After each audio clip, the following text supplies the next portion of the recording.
What are the advanced planning techniques we're going to talk about? Well, there are two principally that I'm going to talk to you about tonight. But in those planning techniques, what we are trying to do is deal with assets that are considered available resources in the world of Medicaid. So all of this planning dovetails back into Medicaid. We're trying to manipulate the rules of the Medicaid program to essentially accelerate someone's eligibility for Medicaid. The example that I will often give to clients when I'm talking to them is of an old-time sawmill. If you think of an old-time sawmill, it had a big blade that spun, and there was usually some kind of little roller thing, and you'd bring your log up and you'd throw it up on the rollers and you'd just push it down, and zip, it would go right through the buzzsaw, and you'd wind up with maybe some boards and some sawdust at the end. Well, that's kind of what goes on when you're paying for long-term care. Thank you. Your log is your savings. And the deal that Medicaid makes with you is to say, put your log up on the sawmill, push it through the buzzsaw, and when it's all chewed up, we will take our gigantic government never-ending log and throw it up on there and let the saw take a chew on that for a while. But we will not put our log into the sawmill until your log is completely exhausted. So what advanced planning techniques for asset protection planning are designed to do is to take a portion of your existing log and cut it off and carry it away and lock it up in the tool shed over there and put the rest of the log up on to get sawn when the time comes. You don't normally want, for a number of different reasons, to completely give up control of all your assets through asset protection planning. We do this by making gifts. Taking that portion of the savings that we cut off and put in the tool shed, we made a gift. We gave it away. We put it in the tool shed, we locked up the tool shed, and interestingly enough, we did not keep the key to the tool shed after we locked it up. And we'll talk about why that has to be in order for this to work. So, we make gifts, transfers of our assets to family members or to trusts, well in advance of the need for long-term care. They're usually made to trusts, but they can be made to individuals. And here's the basic concept of asset protection planning that you have to get your head around. You are not protecting the assets from your creditors like nursing homes. You are protecting the assets from yourself. You are the problem. You are the weak link. You are what makes this whole mess. We have to deal with you, not with the nursing home. And that comes as a great surprise to people. They think they're protecting their assets for themselves, and they're actually protecting their assets from themselves. And the reason for that is rather simple. Creditors can get at or expect you to spend whatever assets you can get at. Think of it this way. A creditor is like a demon. One minute you're a nice little girl. You're running around playing with your friends, having a nice time. The next minute, a demon has possessed you. Your head is spinning around, you're speaking in Latin, and you're vomiting on your mother all the time. You're not in control of your little girl body anymore. The demon is doing these things. Well, creditors are that way. They take over your body. They make you walk to your bank. They make you take your money out of your bank account. They make you walk it over and give it to them. So the trick in all of this is to make sure that when the demon takes over your body, you don't have anything to go grab after. There's no bank to go to. There's no money to access. So you lock up your money and protect it from yourself so that they can't get at it through you. Now, the principal tool that I use in asset protection planning for clients that are planning ahead goes by various names, but for tonight I'm calling it a Medicaid Asset Protection Trust. Now, a trust is just a legal vehicle that can own property, cash, securities, real estate, any kind of an asset you can put into a trust. So we create a trust and we transfer assets into that trust. One of the assets we most often put into it is a residence.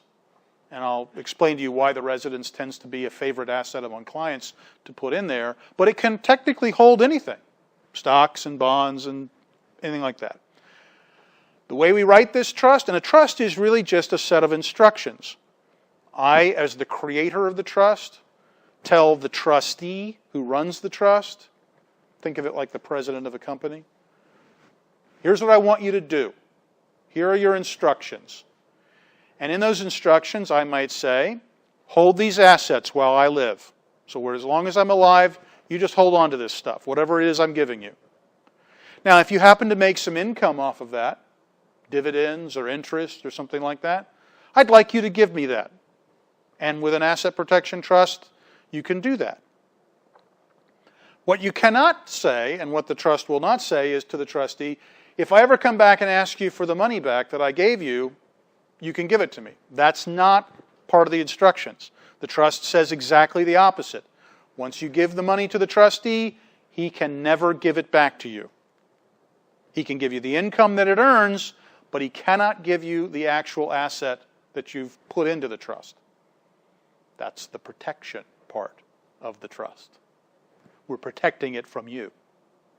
You don't have to take the income out of the trust. You can write it in such a way that you don't get the income. Maybe you have an asset that doesn't generate income, like a house. So you can put your house into the trust, and you can say to the trustee, for as long as I'm alive, hold on to the house. Oh, and by the way, let me live here. And so I can continue to live in my house. Now, the trust doesn't, in many cases, have any other assets. It has no job, it makes no money, it has no other savings. So when the tax bill shows up, somebody's got to pay it. Guess what? It's you living in the house. Same way with the utilities. Same way with the homeowner's insurance. So what has changed? Before you set the trust up and before you put the house in it, you paid your taxes, you paid your insurance, you paid your utilities. After you set up the trust and put your house in it, you do all those same things. Nothing has changed. The only thing that's changed is if you go down to the Recorder of Deeds office and you look through the paperwork to figure out who owns your house, it says you don't own it anymore. It says your trust owns that. That's the only difference. And people like that. That doesn't seem weird to me. After I do this thing in your office where I sign this paperwork, sign a deed, everything's kind of the same as it was before, I kind of like that. My bank account still has money in it. I can still go get my cash out of the bank if I want to. But one of the most valuable assets that I have is now outside of my reach. Not outside of my enjoyment, but it's outside of my reach. So I have essentially protected that against future care costs.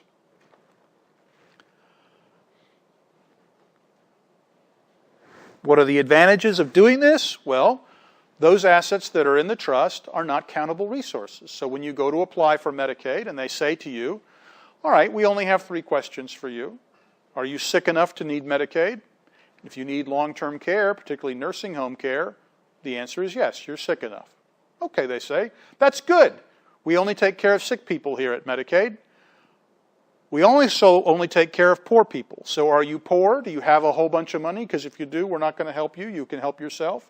And you say, at that point, no. I'm sick and I'm poor. I don't have any money to pay for my care. And they say, oh, that's all right. We're good so far. Our third and final question. In the last 5 years, have you gotten rid of your assets so as to become poor so that you could show up in our office and claim to be sick and poor?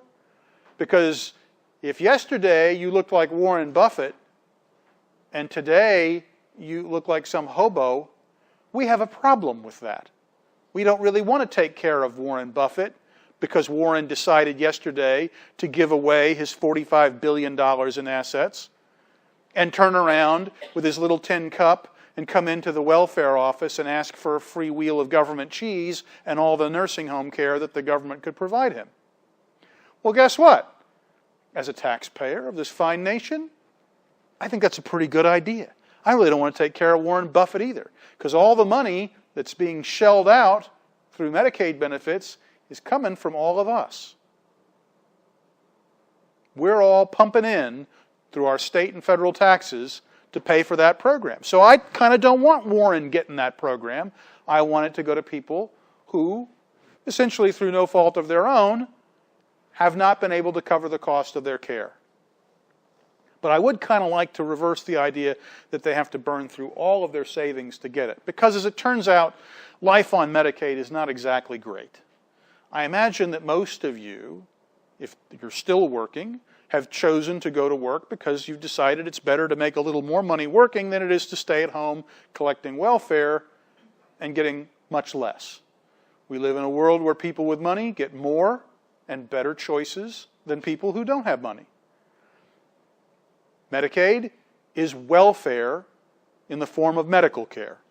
And it shouldn't come as a surprise to you that people on Medicaid don't always get the bestest of care.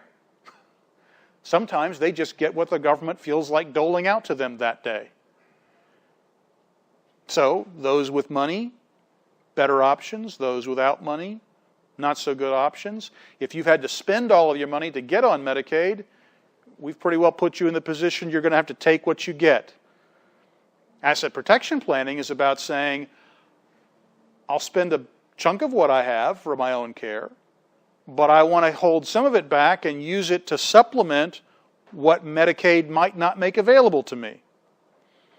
By way of a very simple example, if you are a resident in a nursing home and you are on Medicaid and you are incontinent, you're going to be wearing some kind of an adult diaper to deal with your incontinence. Well, most of us think of Depends. That turns out to be the kind of Cadillac of incontinence product. There's also the diaper that looks very much like the old-fashioned, diaper that little babies used to wear back in the 60s before anybody invented Pampers. Well, in some nursing homes, the Medicaid patients get the diaper, the old-fashioned diaper with the safety pins. And it functions about as well as the old-fashioned diapers with safety pins functioned. And the private pay patients get the Depends because they're paying for them. So in an asset protection planning context where we know we can't not get old and we cannot not need care, we're trying to make sure that we still have money to buy those Depends for ourselves even after we're on Medicaid. We're trying to buy things for ourselves that we cannot get through the basic Medicaid program to enhance the quality of our life when we're in that position. And we would not be in that position because the basic rule of Medicaid says you got to spend everything so you have no options, and then we'll take care of you. So that is asset protection planning. Now, although that you give up the assets in the map, you're not giving up the income to produce, you can also control who gets the assets at your death. So if you put the assets in the trust, and you said, well, I've got 3 kids, I'll divide the money equally among the 3 kids. So trustee, at my death, your instruction is, take what's left in the trust and dole it out to my 3 wonderful children. They've been so good to me. And then it turns out that your daughter, Sarah, showed up at Thanksgiving, and she said your turkey was dry, and your gravy tasted like cement, and she didn't care for that. So you thought, well, Sarah, I don't care very much for you right now, so you're out. You get nothing. Well, if you've set up an irrevocable trust, it's kind of hard to go in and change that. That's the nature of an irrevocable trust. You can't revoke it, you can't rewrite it. But with these kinds of trusts, you can preserve a way of going into the trust and changing who gets the assets. So Sarah can be let out. You can change your will and you can change your trust, and now Sarah inherits nothing except a greater appreciation for the fineries of your Thanksgiving turkey than apparently she had when she came over to see you.